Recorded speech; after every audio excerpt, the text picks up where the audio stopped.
Perfect Man by Troy Wilson, illustrated by Dean Griffiths. How can you tell when you've met a superhero? Michael Maxwell McCallum was the smallest boy in his class. He lived in a small house in a small town on a small street. Sometimes he went on trips with his family. Perfect Man was the greatest superhero of them all. He lived, well, no one knows where he lived. Sometimes he went to other dimensions. Michael Maxwell McCallum was Perfect Man's biggest fan. He covered his walls with Perfect Man posters. He read Perfect Man comics and played Perfect Man video games. He ate Perfect Man cereal and wore Perfect Man t-shirts. He watched Perfect Man on the 6 o'clock news. He cut Perfect Man out of the newspaper.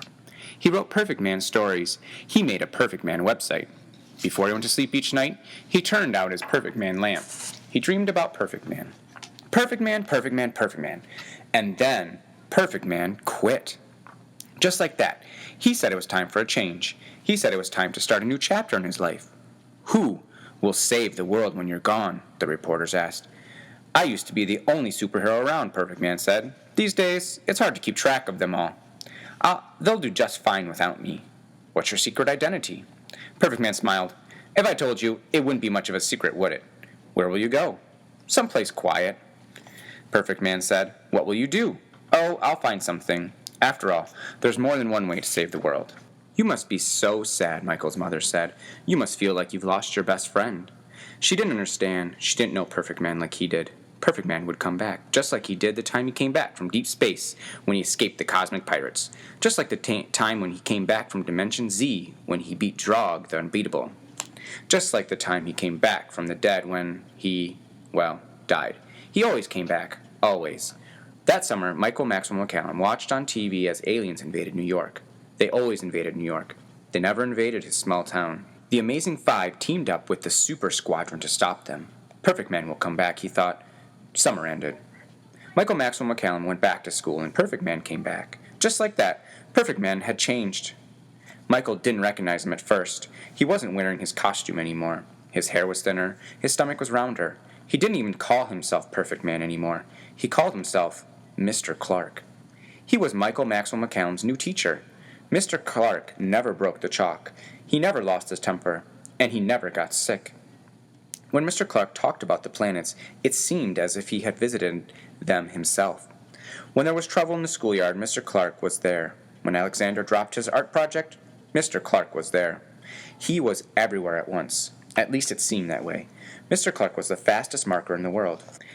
And, best of all, Mr. Clark looked inside people. He saw all the good stuff and helped them bring it out.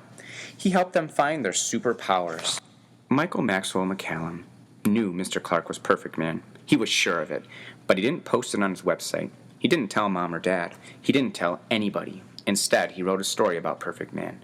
In the story, Perfect Man became a teacher in a small town. Only one boy suspected his secret. When Perfect Man decided to fight crime, he made the boy his sidekick. Michael Maxwell McCallum gave the story to Mr. Clark. Well, that's an original story, Mr. Clark said. It's the best Perfect Man story you've written yet. I think the ending could use a little work, though. I know you're Perfect Man, Michael said. Mr. Clark smiled. Do I look like Perfect Man?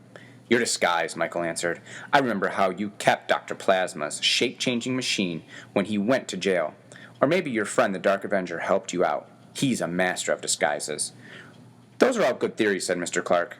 Am I right? Asked Michael. Mr. Clark didn't say yes, and he didn't say no. He said, if Perfect Man were here today, he'd tell you exactly what I'm telling you now. You don't need to be the sidekick, Michael.